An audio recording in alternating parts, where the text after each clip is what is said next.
Hello, my name is Tucker Johnson, and I am your host today as we experience NIMSY Live, where we talk about the latest and greatest in translation, localization, internationalization, culturalization, and all that fun stuff global companies need to delight their international customers. On this program, we like to invite guests who like to have fun and have some value to add for our audience of globalization professionals. I'm always eager to provide a platform to those with a good story or a good data set. So let us know if there are any topics you'd like covered or guests that we should reach out to for future episodes. If you haven't already done so, make sure that you are following or subscribed to NIMSY Insight. We are coming to you live today on LinkedIn, Facebook, X, a bunch of other stuff, I'm sure. But most people join us live over on LinkedIn, so come join the party, and we'll bring your comments up on screen, questions if you have any for our guests today. So, without further ado, let's get into our guest today.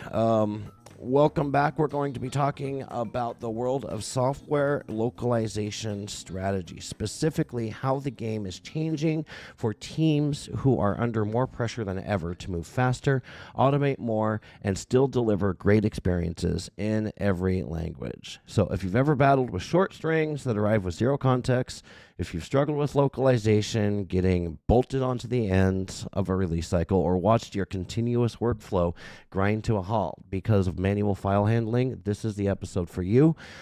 Joining me today are two people who have been pushing the boundaries of what software localization should look like. Adam Asnes, founder and CEO of Lingoport, and Olivier Libouban. Pardon my pronunciation, Olivier, Lingoport's VP of Product Development. These guys have spent years studying how software teams really build products, how design starts in Figma, how developers often never see the UI strings they're responsible for, and how localization too often becomes the release bottleneck nobody wants to talk about. So today, we're going to dig into this. I've been chatting with Adam a little bit. Adam's got good ideas. He's there on the front lines. Well, both of y'all are there on the front lines working with localization teams every day.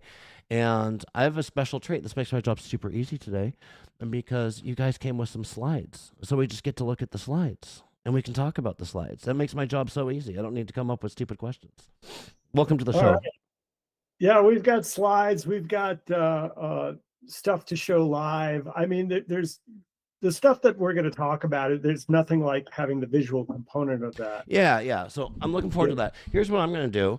I'm going to turn the reins over to you, Adam, because I kind of want to hear your expertise. But first, before we get into that, Adam, Olivier, tell me a little bit about Lingoport. I gave a basic introduction. What do you guys do? Who do you work with? What problems does Lingoport solve? Just so that it kind of provides context for what we're going to see today. Sure. So Lingoport is totally focused on the problems around localization for software specifically, not marketing content. We're not a translation company. We create, the automated pipelines that help companies with lots of products and teams, or even small companies, localize continuously. And that literally starts from how the code is written. Our first product was Globalyzer. That was all about internationalization. And in I don't know, I'd say the last 10 years, we've had a lot of focus on continuous localization systems, because we saw over and over again that keeping up with change and the pace of releases, once you scale across lots of teams and maybe multiple products, that gets hard to manage. Companies have gotten better, but there's still a lot of onus on developers, localization, technical staff, and the like, that maybe doesn't need to be there. I joke that Microsoft Excel is still maybe the most popular localization management tool, which is a bad thing. Yeah, so, is it really a joke? Right. It's out there. It's happening. People are using. Hey. Right. I mean, no hate. No hate from me. Show something very innovative, but it was literally a macro within Excel. So I'm like, come on. Oh, I've written a few macros in my time. I'm very proud of my macros. So Don't It's still out there, and it's useful for people, but it is a limiter in terms of throughput. I don't think I have to talk about that too much, right, but right, right. that's the company. Really everything from hands-on keyboards to fix ITN issues, to design development, but also we've got a whole basis of large companies that use our software, even though they might have a TMS, because we make handling the software aspect of localization so easy. I mean, Right. it's literally like click and point towards a source repo, and recursively we find all the localization information right in that repo, across organizations. So it just scales really nice without having Well, to involve developers or IT teams and the like. I mean, it's just really quick. and you're going to And click, then click on another button for where you want the translations to go. and you So, can show us, right? You're going to click yes, around and show us a demo a little bit later yeah, on, right? yeah, but I specifically want to talk about new functionality. And really, the idea for this talk really got set off maybe last month. Tucker, you gave a really nice talk with someone, uh, and she was showing her continuous localization process. And I looked at it and I was like, that's very good, but there's tremendous opportunity that we're focused around Hmm. that I want to talk about, so that localization actually comes much sooner than anybody is doing it right now. And we're just releasing this. It's a Let me say process. something just as an introduction, because I think Adam painted the large picture. I come Yeah. from the software industry world. So I'm a software engineer. I have a master in computer science. I have a diploma of I'm an engineer in France here. And so my career was software engineering. I Right. never talked to a localization person during my pure career as software engineer before I moved to Lingoport. So I did something in operating systems and B2B and B2C and geographical information system and scientific data. Nothing that I did ever touched localization. And I want to emphasize that because as software engineers, we have a focus, a skill set, a way to interact with people, even a personality. That's not at all localization. We don't talk localization. We don't care, even though I may speak a couple of languages. We don't talk localization. We don't talk translation. We don't talk TMSs. We don't look at that well. We need to focus on delivering products, features, functionality, quality, performance. We have a lot of technical assets that we need to manage. We need to be at the top of our category, and it's that world. When you talk about software localization, you need to have that dev team bridge the gap to the localization team. And that's what we do. We bridge that gap in between the skill set, the process, the people, the way of interacting, everything. They're a really different world. So that I think that's where we position ourselves. And I can confirm, as if it needed confirming, I can confirm there were frequently gaps. Right. So being able, Oh, having tools available to bridge those gaps is always a good thing here. Adam, I'm going to bring up the slides here and turn it over to you. Walk us through what we got today. Sure. So when we talk about software, again, not marketing materials, but software, there are certain constraints that we all have to be aware of. Most of us know this, but I'm just going to review it so we're on the same page here. Strings that need to be translated, those are the words that are part of the UI. They're very short. They might be one word. They might be 5 words. There might be an error message. It could be all kinds of things, but there's no context for the MT or the translator to take advantage of by itself by looking through the files. MT doesn't deal with context, but you get the idea. Like a word like premium can mean multiple things, and there's going to be different words for that depending upon the language. And so it's got its own challenges, software. There's a lot of time pressure. I mean, development moves fast. If localization is slow and uncovers a bug, well, if it's running behind development, the developers have moved on. And that's why, I have joked over the years that localization bugs go to Jira or any bug tracking system to die because developers have just moved on. So you're stuck with, inferior issues. And that's, oops, I put my thumb up.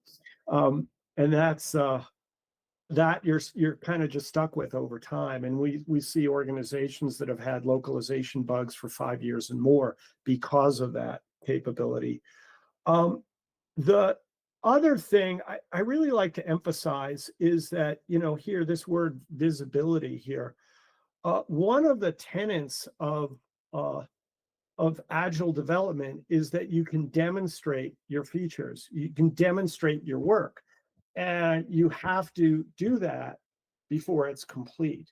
And localization kind of falls out of that because it happens later. The developer themselves doesn't have visibility to localization. It's something that sort of gets bolted on and handled later.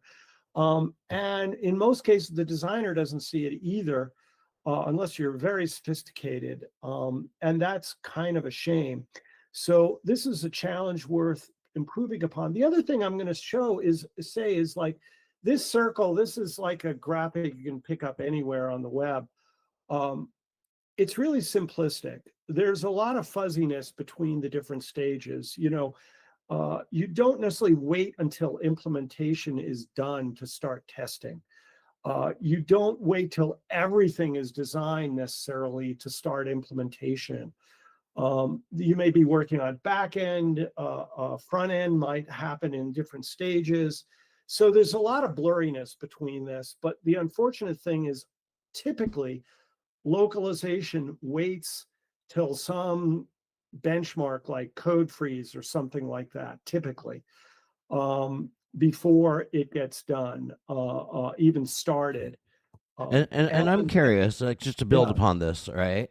Like you yeah, say, software localization is different, and I'm preach it, right? I'm hearing everything, agreeing with everything that you're saying right now. But I guess my question would be like, so what, right? Software localization is different, and therefore here's the pains that it causes, or here's the challenges that it right, creates, or right. you know what I'm saying. And forgive me if I get ahead of myself.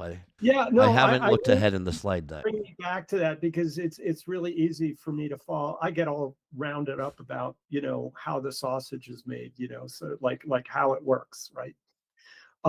So the problem with that is, number one, true costs, and that includes developer time, that goes up. Velocity goes down, and I mean velocity for global releases often suffers. Bugs crop up that aren't addressed.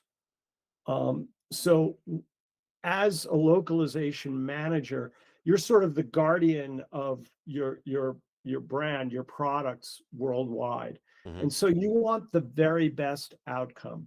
So just, I look at localization as really a main feature of UI UX. I mean, it's not a minor thing. I mean, people really, rightly so, ruminate over the color blue, or Huh. the shadow on a button, because those things have a real impact on the user experience. Well, localization does too. I mean, we talk to organizations with like heavy machinery, and the UI is broken in these languages where it doesn't fit, Right. or it's the wrong translation or something. Like this stuff is real, Hmm. you know Hmm. and that's the cost of maybe not having the optimal process, Right. and nobody can see it, Well, right? and it's hard because there's a ton of localization tools available on the market, and those Yes, tools serve different purposes, solve right, different problems, right? Shameless plug for the NIMSY Language Technology Radar. We catalog all of those tools.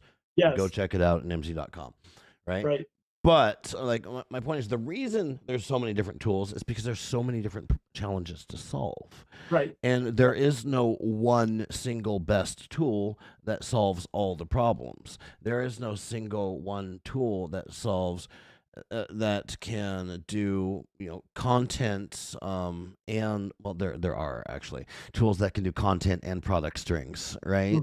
But there's different challenges with those different inputs for those tools, so Right. they get Well, more and more and more and more complex. speaking to that, for instance, not all, but most of our customers have a TMS. We are not a Right. TMS. And that's kind of where I'm headed with this. I really Right, want to right, make sure right. it's clear to people that the problems you're looking at, like you're not coming at from a perspective of a TMS. You're an additional Right, service. right, right. Although, there are customers that just directly connect to like a localization vendor's portal and let them deal with the TMS Yeah, kind of that stuff. works too.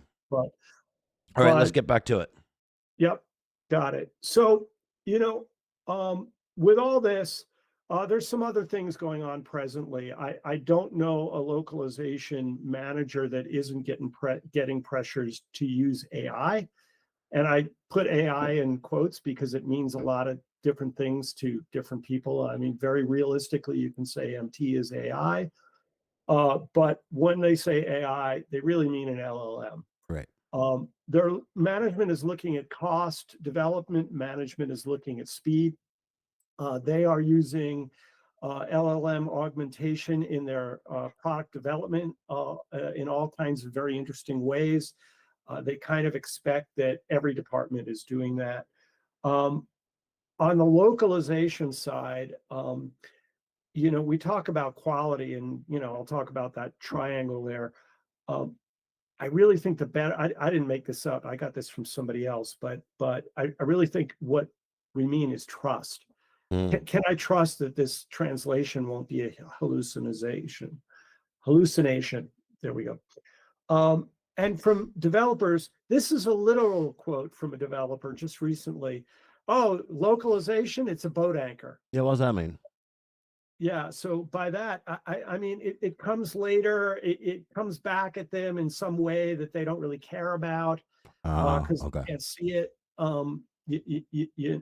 It slows down their velocity. Olivia, you have anything to answer that? You look like you sort of, no? Okay. I thought maybe you were This going is to tell me great. the story about how it's a good thing because it anchors them in reality and anchors them. You're like, no, it's an anchor tied Boat around their neck. anchoring is not like you're dragging it. Yeah, hey, I was hopeful. No. But I'm Anyway, seeing this, and maybe you'll talk about this too, as far as kind of keeping with this theme of the divide between dev and loc, right, or product and loc, whatever that divide is that we're trying to bridge the gap, right? When it comes to that, like I'm seeing out there a lot more dev product engineering teams take a look at localization and start to ask kind of tough questions about like is localization even here's how I put it. I think over the next 5 years our industry is going to be having a debate, and that debate is between, is localization a tech problem to solve or is it a human problem to solve, right?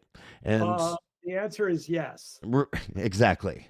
Exactly. Notice I'm not picking a side on this debate. It's going to be a fascinating debate. It's an exciting time to be in our industry, right? But that's the question we need to ask. Well, changes in our industry has had us really over the last 2 years take a whole new look at where do we want our products going. And we have a release now that really takes a very big step in that direction. There have been little steps up until now. Now we're like have a big step, but we'll get to that. Yeah. I've got that triangle there. That's a famous marketing triangle. Pick any two, and it's a lie. I want to be clear.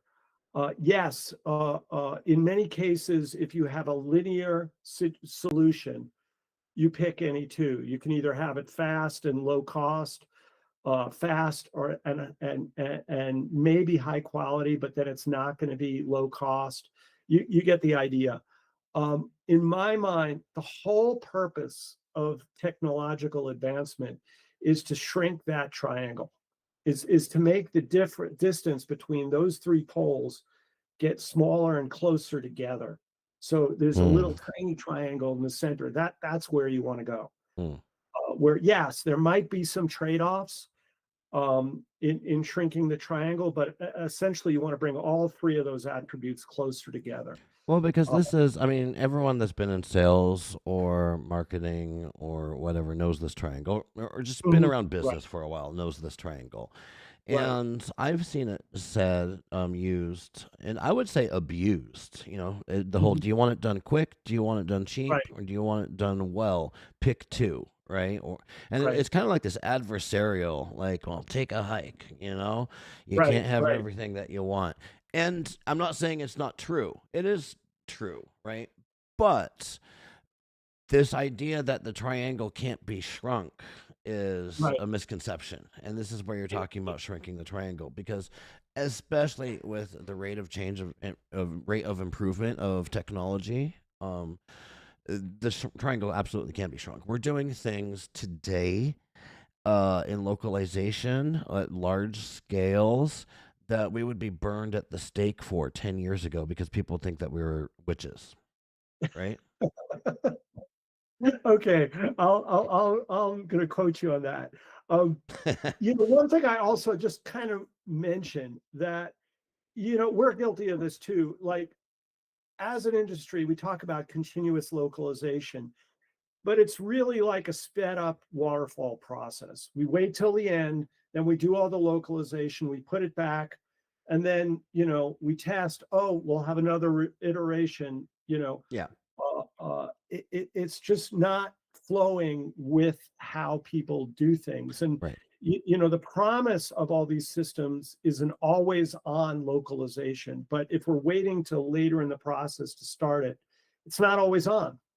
So the other thing, like, I have this little bullet: we've seen how the sausage is made. What holds up continuous localization is human factors. And the human factors are things like the translator inadvertently broke a tag within the file, and now essentially the code is broken, right? Or the ICU was not properly handled, and so now pluralization is kind of broken. The other thing that we see happen is on the developer side, maybe there's a duplicate string ID or an improper file format, or it was returned in an improper file format. All those things are part of the stuff that mucks up the speed. So you want to patch that stuff and, you know, illustrate it and all that. But the worst part of the sausage being made is, and we just saw this, you know, with a client this week, where we see a project that was started a month ago, for whatever reason, got forgotten about. You know, so our stuff kicked off the project, and it didn't come back for a month. So that's really slow in development time. But that happens. That's an extreme example, but this happens. There's a missing language, there's a missing kit, there's, you know, something. And it's all, you know, at the end of the day, we're very human dependent. So, you know, we looked together at, you know, this whole process. And right now, again, you know, this is sort of a linear, and I mentioned this stuff tends to blur. But what if localization really started here? And I'm not just talking a simple plug-in. Most development these days has really had a sea change in that it's designed in quite elaborate formats using, I mean, the overwhelming tool is Figma. It's not Canva, it's Figma, right? And then the developers look at that design and they recreate that in code. So that design essentially gets thrown out. You know, the material, it's just a pretty picture. It's like designing in PowerPoint, if you think. That's not code, right? So the developer renders the code that matches that design. But the other thing that's really happened, and I remember, years ago, I was with a friend who was working for a large, commercial brand that everybody knows. And he said, developers aren't even allowed to write a string in our company, right? Like, we're going to get rid of developer English that isn't brand compliant and all that. There's a product management team that falls under that writes the UI. And that's where it's done. And the developers just plug that in, like they just copy the strings in. Of course, in reality, there's changes that happen in development, last minute, some error message or something like that. But the bulk of it happens during the design phase. So we look at it and we say, if we're going to move localization truly as a service that's integrated with development and take advantage of LLMs as best we can, we actually start localization here during product design. Well, and I don't think you're being too controversial here, at least to the folks that are in this audience, right? I think that everyone loves the idea of shifting left. Right. But there's more to it. Yeah. So instead of just rendering it in Figma, we actually create all the localization files and stick them in the repo for the developers to pick up. Okay. They don't have to write a single key. We do that. So literally the localization is ready for the developers to render as part of their recreating the interface. It's there already. So we're all the way left. We're beating the development team with localization that's ready. And I'll show you how we do that. Yeah. In the demo. But it's super cool. So essentially the workflow, again, it looks like this. There's going to be lots of cycles of this, but designer team creates some design in Figma, right? We automatically capture that, bring it in, suck it into Localizer. There's nobody has to remember to do this. It's just sucked into Localizer. But not only do we have the picture of what this looks like, we relate where every string is on the screen. So we map out, this string goes here, this string goes here. And we send it in with keys to either an LLM, which is the fastest way. And there's 3 levels of prompting that go with it. There's the string level with the visual component. So you're submitting to the LLM a visual representation of what the UI looks like. You have a project prompt, that might say, like, this is an application that's used for choosing the color of the paint, or whatever it may be. And then a system prompt, which maybe says, translate this with these parameters, and this is for a software application, keep it brief, like those kinds of things. So between all 3, when you go directly to an LLM or to an LLM through the TMS, you you get fantastic results. I mean, we did a bunch of research, which we presented in a webinar yesterday, that shows you get just about human level translation that comes out of that system with that level of prompting. It comes back into Localizer. You don't have to worry about tags, obviously, or anything like that, because it's all checked automatically, and it's all just throughput. And it gets pushed to both the designer, so they see the effect of their work very quickly, and to the repo, so it's available for the developer. Now, you can also, if you go through a TMS, you can run your quality analysis on that and point the human at where you think they most need to look and edit. And that can happen later as a part of a webhook. But now you've got time between design and development to do that. You're still proceeding the completion of development. And if there are last minute changes on development, well, we pick those up anyway. So those get cycled through the same way, and there's still that context that's available. It's still available. We have, not only can we collect context through Figma, but we can do it through screenshots. We can do it through web browser-based automated captures. It's just like all part of it. So, you know, what it looks like, you know, within Localizer, you basically pick a string and you can see the word billing here is highlighted, you know, the highlight is ours, but systematically it's highlighted for the UI. The word billing here again. Now, that's the same way that helps improve human-based translation. And so when the humans go to like review the localization that's done by the LLM later, they still get the visual context as well. So they get that as to work with. Yeah, it's huge. But it's the same principle. It works well for the LLM. It works well for the translator, and the developers get everything. So, you know, you might have a question or two, and I'm going to close my screen so that Olivier can share his screen. I've got a couple, nobody's going to be able to copy this, but I've got a couple of URLs that show this on YouTube.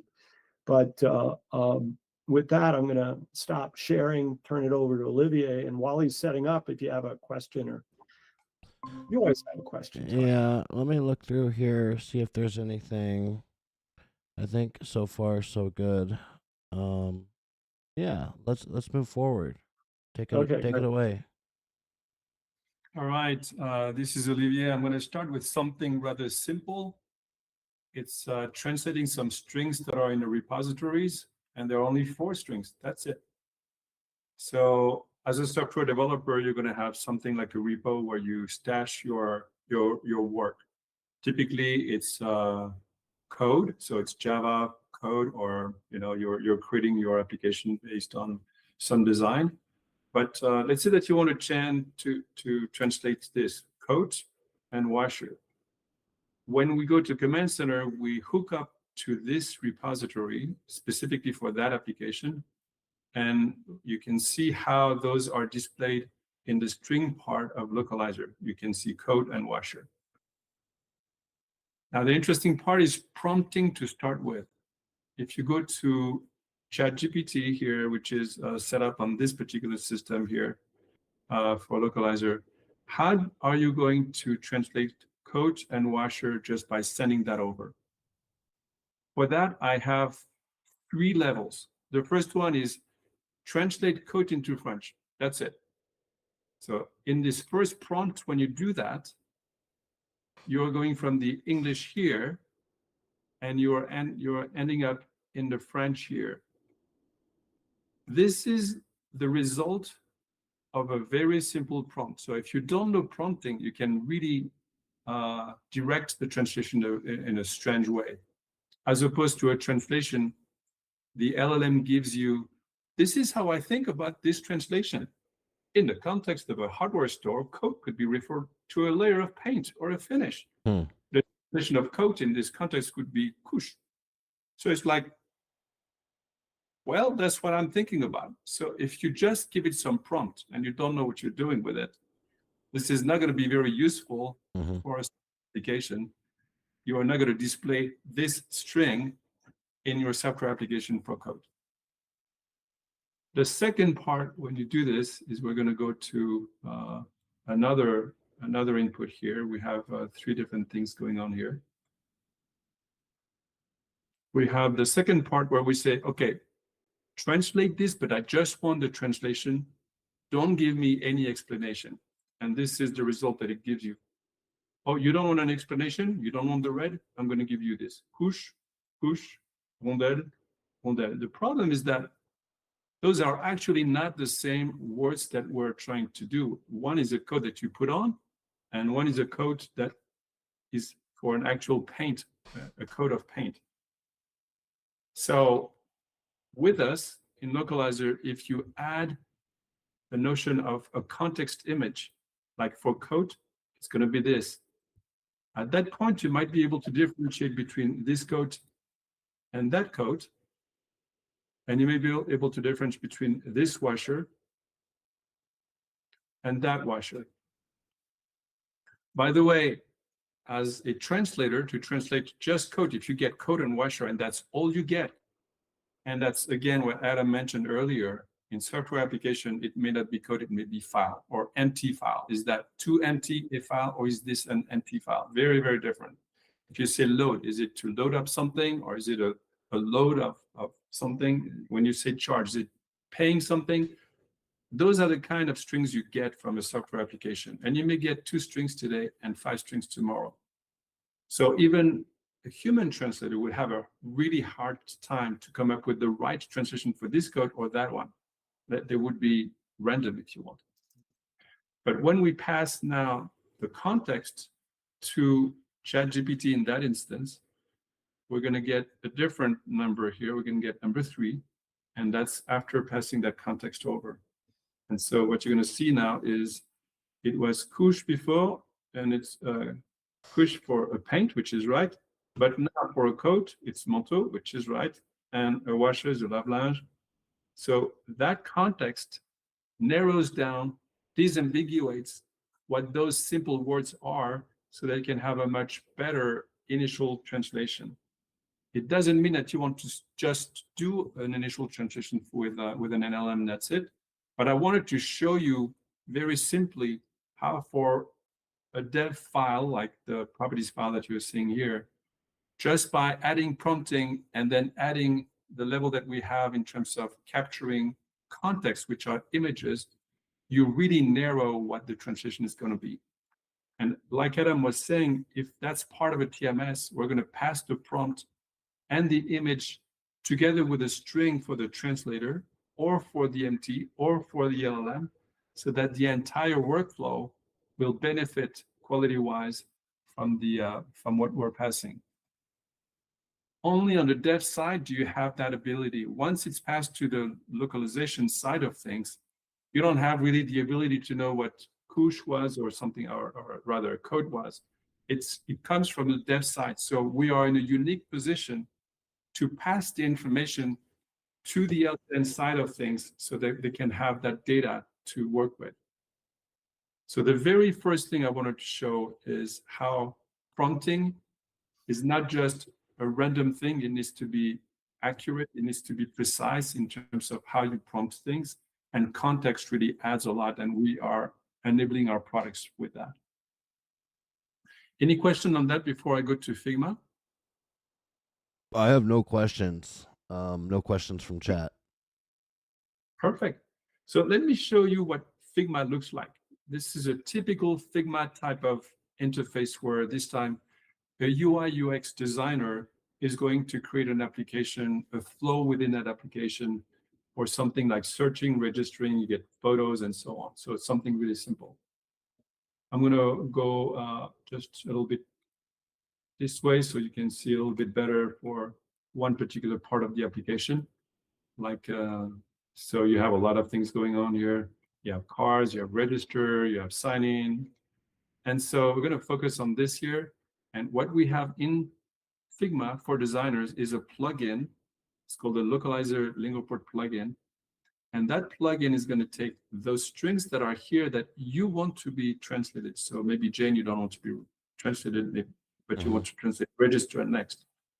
And from this, you will be able to ship the locale, because this has been sent now to Localizer. It's been translated with ChatGPT. And I'm going to show you that in Localizer, this was captured automatically, that register screen.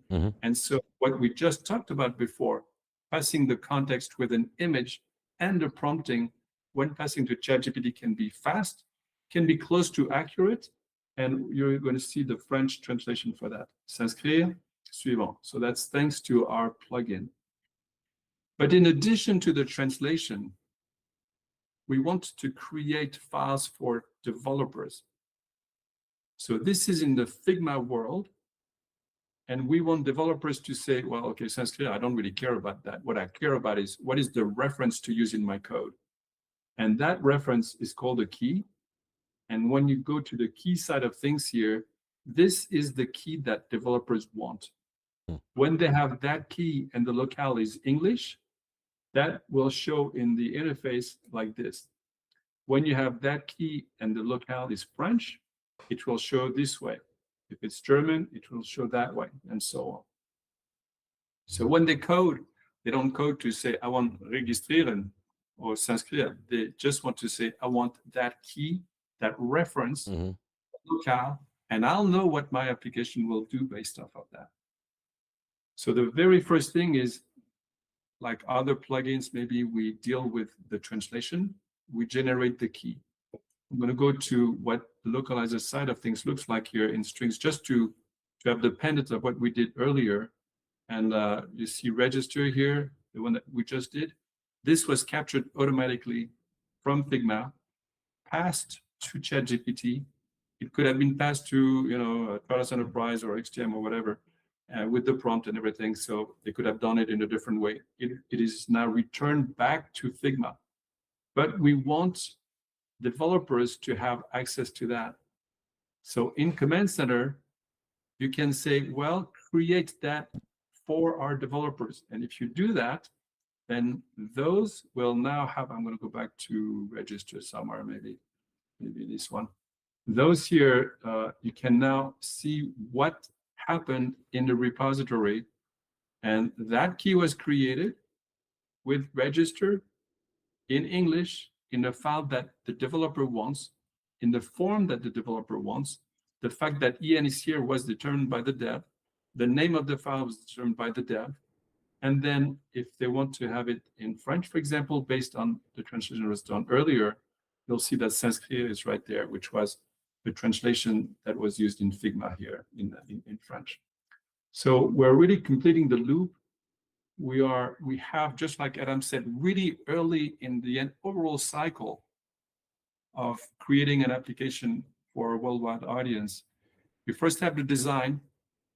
You can have the design for the functionality, but now you can have the design also for localization. Check whatever you want, change however you want it.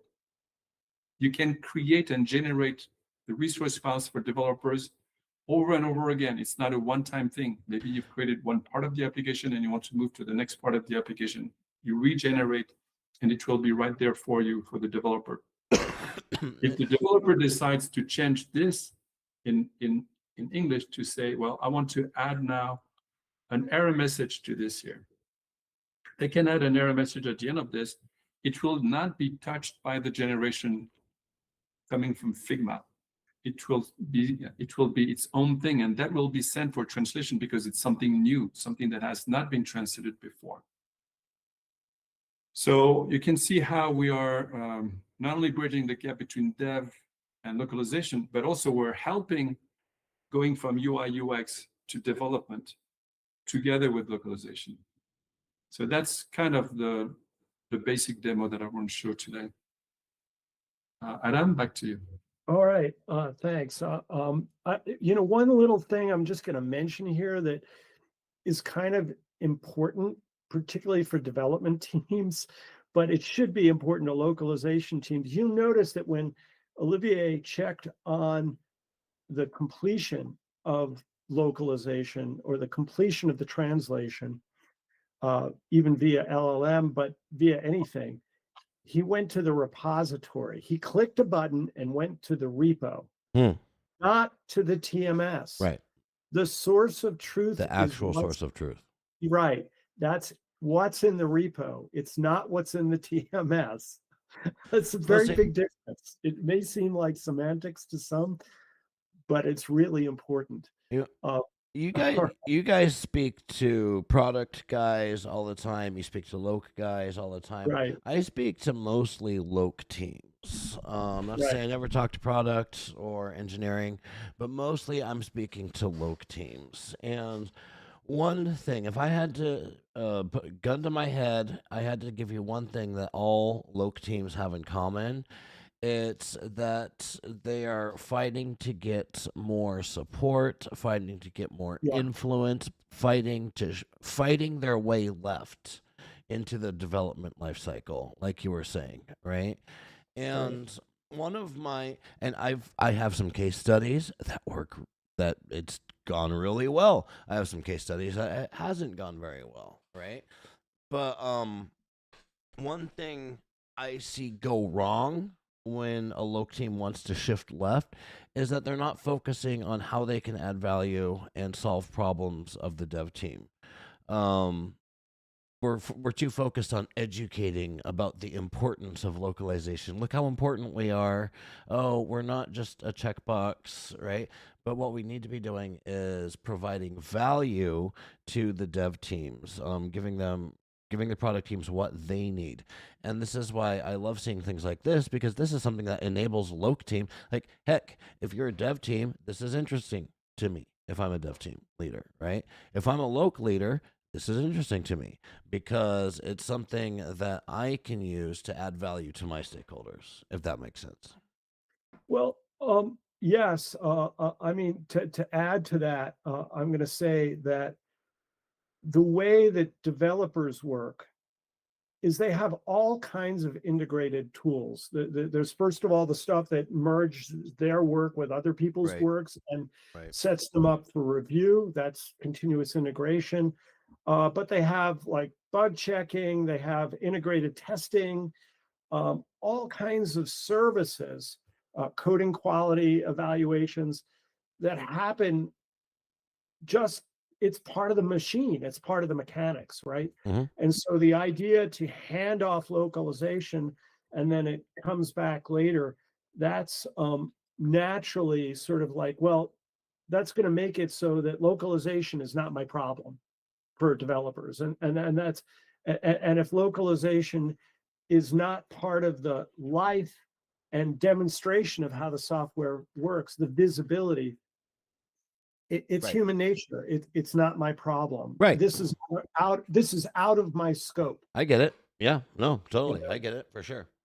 So the more we can make it easy for developers and make the presence of like, hey, this is, when you think about it for a developer, localization should be a really cool thing. Hey, my work is going to be digested around the world. That's like super freaking I cool, know. We got a branding right? issue, man. We got a PR. I don't know, but because we're too big of pains in the asses. We ask too Right. much without adding Well, any value. I'll also say something that I got to say that the localization professionals of today are light years ahead of, say where they were 10 years ago. Yeah. But there's still, sort of basic issue. A lot of times people are in localization because they got a degree that included French or Spanish or whatever. They come from the linguistic background. So, Right. and of course, software is just one part of the thing they do. And remember, in terms of volume, it's not like software, the UIs generate the bulk of the words They that they don't. deal with, Exactly. right? It can be Right. very little. And there's another problem with localization is for it to be continuous, like Olivier mentioned, like one project might have 3 words or 5 words that have changed, right? It would be very reasonable for whoever's doing the human translation to say, well, I'm not working on that. I'm not going to fire up this file in my whole environment and get my hand around this. These are the This challenges of right, managing right. Oh, and localization. the customer's paying 15 cents a word or whatever. Like it's like there's no business case there, right?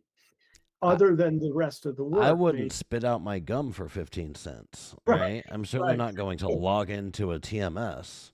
Right. So the idea that I'm going to worry about minimums, which not every vendor charges, but they are a reality for a Yep. lot of people. And I understand why. There's a time and place, right? Right. I understand. We're saying a lot of controversial stuff.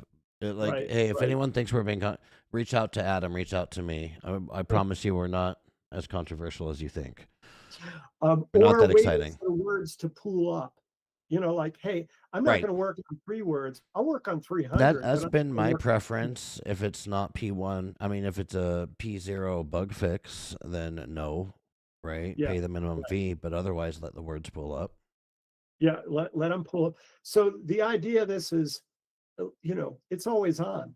Right. There are no minimums for an LLM. I mean, and the other thing, like somebody's going to ask about it, we're finding it's not expensive. It's not like this visual thing costs like all these tokens. But anyway, I have a few final points, and then maybe we can get some Holy some moly, we're almost out of time. Yeah, final points. Do you want right. screen sharing? All right. Well, that's gonna. I'm back. y- Y'all got to stare at my ugly mug for a little bit until I get the screens all fixed again. All right, I Yeah. think we're good. Okay, so some last, summary. Speed is of the essence. I mean, at Loc World, Wayne Borland from Dell got up and said, speed is really important. And speed doesn't mean waiting 2 days, 5 days. We think speed is like, hey, I want right away. I want to see this. What does this look like? Yep. You know, um, collaboration during design that's ready for development. That really puts localization in a new sort of requirements, place. Now we're gonna, it's more in your face. It's nothing but good for the localization team. I'll also say that when we talk to development teams like we do, they get really excited about Figma to dev. It's a lot less work for them. They don't have to manage keys. They don't have to like do all that. It's just like it's done. Beautiful. There's a high degree of accuracy when you do things this way with an LLM. I mean, the fears are still going to be there, but it's like anything. You use it, and hey, it's working pretty well. And now I also have a fail-safe way to look at this. And by the way, you can do that through the TMS. We also have a LocalyzerQA product that lets you run the application and actually make changes, which is super useful if like you have the sales team in Japan that's like unhappy with the translation. They can actually give their input, and you can decide to adopt it or not on the translation by running the app. They don't have to know what a translator workbench is, which they might not. No drag on development. I mean, I'm reading these things off, but you get the idea. All of the features that I talked about, and you cannot underestimate the cost pressure that's on localization. I mean, geez, we've seen over the last 2 years entire localization teams getting decimated. Right. Like you said, they're under-resourced, underfunded. Well, because LLMs are going to solve all of that. And goes back to what I was saying earlier. Yeah. This is the debate we're going to be having. Is localization a tech problem or a people problem? Right? To be solved. And right now, with the AI hype and everything that's going around it, people are approaching it like a tech problem. And I say, awesome. Let's see where this goes. We'll learn from each other's mistakes along the way. Well, and to that effect, I know that you probably use AI to write a lot of your material, right? Hell, I used AI to write the intro to this podcast today, right? Right. But you went over it. So there's a human aspect also, right? Yeah, exactly. I think of AI for me as the great procrastination killer. Oh, so you did talk to Renato last week because he stole your line or you stole his line. We He both just said that to for me about yesterday. a year. Yeah. I mean, geez, when ChatGPT 3 was made public, the very first thing I did was write love poems to my wife. Oh God, yes. Oh God, yeah. But I had to review them and I had to correct them and like that sort of thing. So there's always a human element that needs to be on top of things. But if you want fast, you need automation, and you need to relax that human dependency. Right. So well, because that's the other. You need automation, and you need to understand. This is the other big conversation our industry is having. What is quality and what is good enough, right? Right. Becoming more. That conversation is becoming more and more important because expectations are shifting. Blah blah blah blah blah. Right. So if it's good enough, who cares? You can have instantaneous. You tool it, right? You got to set everything up, but then you can have instantaneous machine generated translations, right? That's a pretty good deal. I wouldn't want it on my marketing campaign, right? So lots of challenges to solve. Right. But like we said, we're seeing very good. Even when you have a human translate a UI, you still have error. Of and you course. still have a review process. Oh, yeah. So that really hasn't changed. You know, Yeah. what's different is we're not assuming MT plus human before we ship a product, right? We're saying we're going to ship. When I say ship, I don't mean ship the final product, but we're going to return right away a near or maybe human level translation that happened via this method. And then we're going to apply the humans to clean it up later. Right. But it's always on. Right. Well, awesome. I'm just watching the clock here. We did use the whole hour. We were worried about that. I'm worried about questions. I don't have any questions from the chat. Oh, that's scary. So let me see. Oh, or do I? Victor here. Let's see, Victor. This is very informative. I tuned in a little late, but I'm picking up the essences of really quickly because of clearly. Keep up the great work, says Victor, but no questions. Right. All right. Thank you, Victor. I might have missed some. The stream cut out for a little bit midstream, but yeah, I think we're good. But here's the deal. Most people watch these as a recording or they listen to the podcasts.